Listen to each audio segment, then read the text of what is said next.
YouTube fans.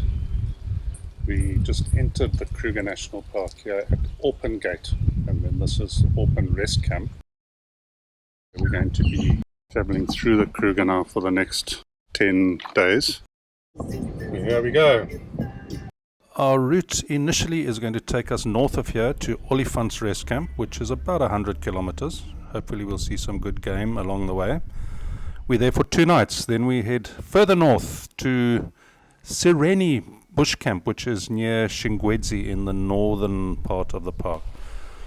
After that we turn back south and we'll spend a couple of nights in various camps, including Satara, Lower Sabi, Pretorius Kop, before finally exiting the Kruger at Malelane Gate and heading home.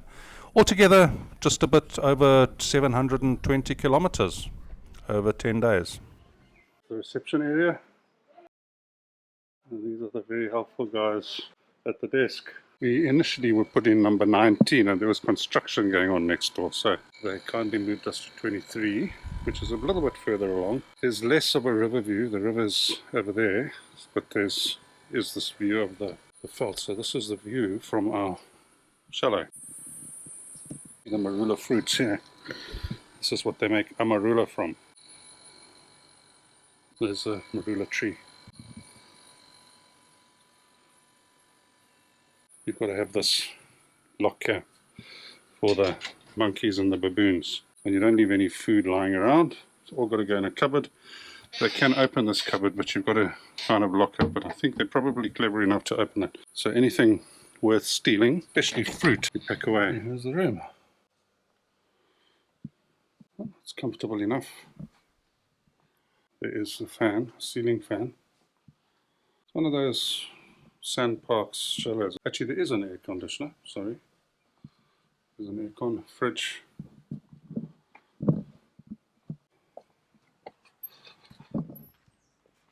But the chalets which are inside the perimeter, and you get the perimeter chalets, family size chalets. Very shady, really pleasant. This here's the reception. Swimming pool.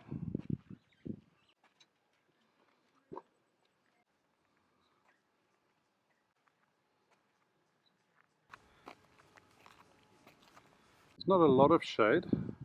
There are some lounges and there is a shady tree. So there's no actual campsite here at Olifants, but there is a day visitor place, which is really nice and shady. I'm guessing over the weekend it would get busy. It's got everything you need. Dry areas, full of water because it's been raining. There are over 50 chalets here. There's a laundromat as well. We're probably going to make use of that.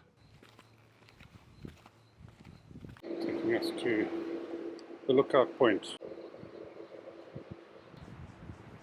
The camp overlooks the Olifants River, which is the Elephants River. It's not normally this full.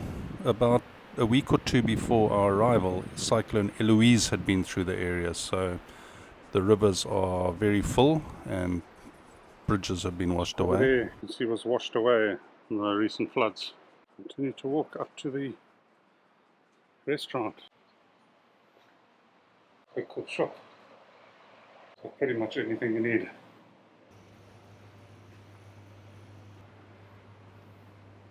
So that's the shop. Globu means the elephant. Quite a sizable restaurant, very empty unfortunately. But then I suppose people want to sit outside.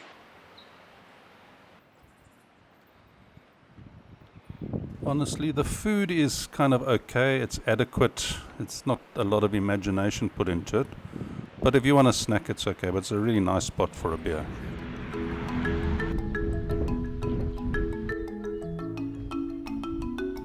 In terms of actual game viewing, the couple of nights we spent at Olifants was probably the least productive. We didn't see any of the big five, whether that is because of the recent rain and the recent storms, but the undergrowth is very, very thick, so there's plenty of places for it to hide. It was mainly small game, and let's face it, everybody comes here to see the big five.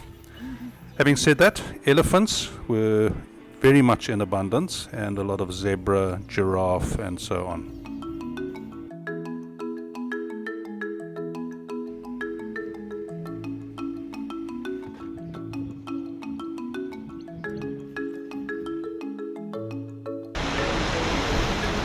Even during the course of our stay, the rivers came up. This causeway crossed the day before when it was dry. So we had some last minute changes of plans because of bridges being washed away and rivers washing away the road.